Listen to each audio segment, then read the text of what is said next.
Կնկարագրեք ինչ ունեցավ մի քիչ ձեր նկարագրությամբ նաև։ Դե տեսակ քերծվածքները որ նա մի քիչ շատ կոպիտ ձևով այդ պաստառը ուղղակի խլում էին, փորձում էին խլել ձեռքիցս ու այդ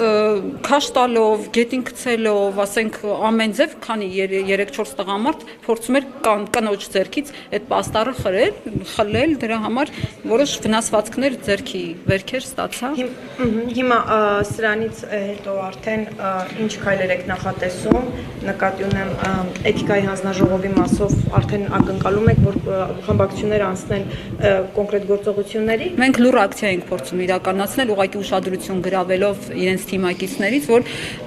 հետևողական լինեն, որ մենք չենք լռելու, լրագրողների հետ պետք է զգույշ վարվել, այսպիսի գրություններ էր ուղղակի, իրենք թույլ չտվեցին այդ ակցիան իրականացնել, չնայած մեր երկրում խոսքի ազատություն է, ասում ես։ Իսկ ինչ է պաստառի վրա գրած, նկարած։ Պաստառը ամբողջությամբ բացել։ Բովանդակությունը կասեք Ռիփսի մեջ։ Անդրանիկ Քոչարյանի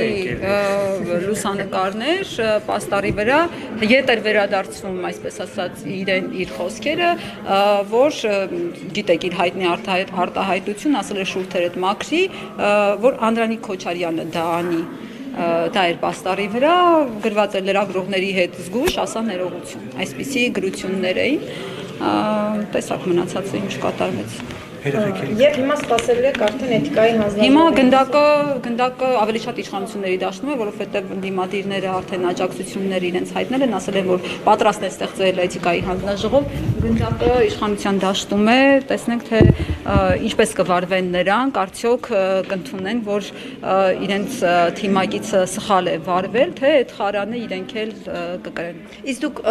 Տիկին Թովմասյանը նշեց, որ հրահանգը ամեն դեպքում Ալեն Սիմոնյանն է հնչեցրել,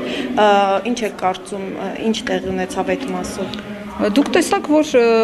ՊՊՑ-ն ուղղակի եկավ ու թույլ էլ չտվեց ընդհանրապես պաստառը sense կիսով չափ էր բացված, թույլ էլ չտվեց բացել, միանգամից խլեց մեր ձեռքից։ Ալեն Սիմոնյանը ձեր ներկայությամբ վստահեցրեց, որ այդ հրահանգը ինքը չի տվել,